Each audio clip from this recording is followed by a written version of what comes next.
komishanku waaya qaran komishanku waaya qaran dimuqraadi hanaan sharciya haga doorashada xaq soora xisbiyo inna aanu heli xisbiyo qofna aanu heli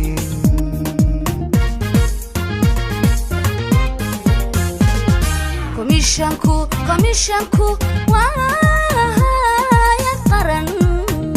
maanta oo bishu tahay 14 February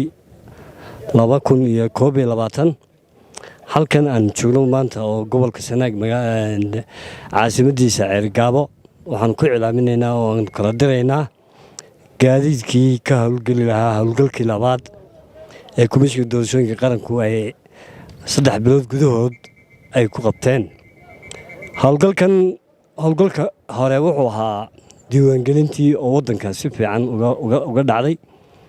hawlgalkan labaadna waxa weeye kaad bedelkii iyo goob doorasho bedelkii ayaa maanta baabuurtii kala baxeen 18 goobood oo gobolkan Sanaag ah ayaa maanta kala baxay shaqaalahoodii agabkoodii ciidamadoodii iyo gaadiidkoodiiba saaka ayay halkan ka baxeen hawshaas waxay socon doontaa 10 cisho oo goobaha ay ka socon doontaa waxaana weeye dadkii 2016 kaarka qaatay ay kaarka ka lumeen chance la siiyey in kaarkii loogu bedelo iyo qofkii 2016 ka galay goob ee u bedeshay goob degmo kale ayaa iyagana la siin doonaa waraaqa certificate oo cadeynaya qofkaas in kaarkiisa ama ka lumay ama goobtii uu ka soo bedeshay goob kale soo bedeshay waxaanu u soo gelinaysaa inuu badhow codka ku bixiyo shahaadooyinka inka la siiyey runtii qaranka hawl adag iyo kharash badan ayaa kaga baxay arrinkan aan ahayn inuu kaga baxo marka muwaadiniinta reer Soomaaliland guud ahaan waxaan u sheegaynaa inay kaarkooda ilaashadaan oo ay sida waraaqahooda sharciga kale ay u ilaalinayaan inay u ilaaliyaan waayo waa muhiim qofka muwaadinka inuu kaarkiisa haysto insha Allah kulay talaabooyin lagaga maarmo kaarkan waa komishanku ku hawl jira laakiin wali iminka may gaarin way noqon doontaa hadii la hayra 10 cisho markay soo dhamaato waxa lagu talagalay inay dhowr goobood oo kale ay sii yeelaan caasimadaha sida Ceergaabo kale inay 4 cisho dambe ay sii yeelaan kaarkaasi waxaan halkan chance-kan aan uga faa'iideysanay uga mahad celinayaa dadkii shaqaalihii ardaydii jaamacadaha ee ka hawlgalay dubufuristii diiwaangelinta ciidamadii kala duwanaa ee qaranka shaqaale weynihii kale dhammaan waan mahadnaqaynaa hawshan maanta bilaabmaysana waxaan rajaynaynaa haddii la hayraa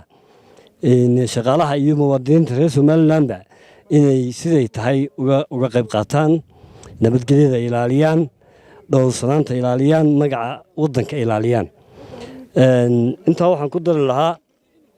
runtii hawl culus oo diiwaangelin iyo doorasho ayaa inagu fool leh waxaan u mahadnaqayaa xukuumadda madaxweyne Muuse Biixi Cabdi oo arrinka si hagar la'aana uga qayb qaatay dhaqaale iyo amniga waxa kale oo mahadnaqayaa qaaran bixiyaasha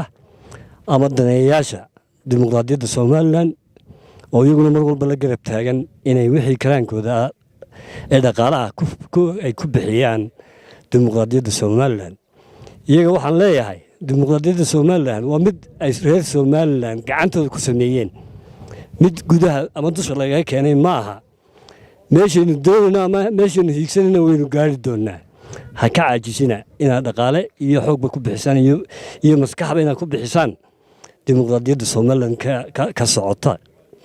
waxyaabo badan baynu tabaynaa laakiin waa la gaari doonaa baan qabaa haddii la hayra waxaan mar labaad iyo u mahadnaqayaa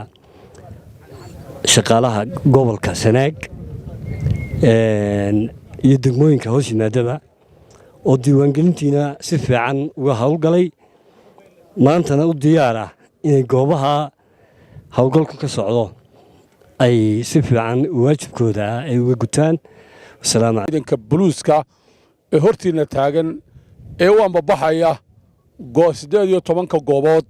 ee saaka loo geynayo goobaha sanaaduuqda ee ay bulshada gobolka Sanaag ku nool 18 goobood ka qaadanayso kaar bedelka ama lumista. waxa ciidanka buluuska aan kula sii dardaarmayaa in aad saartaan qof walba mas'uuliyad dheeraad ah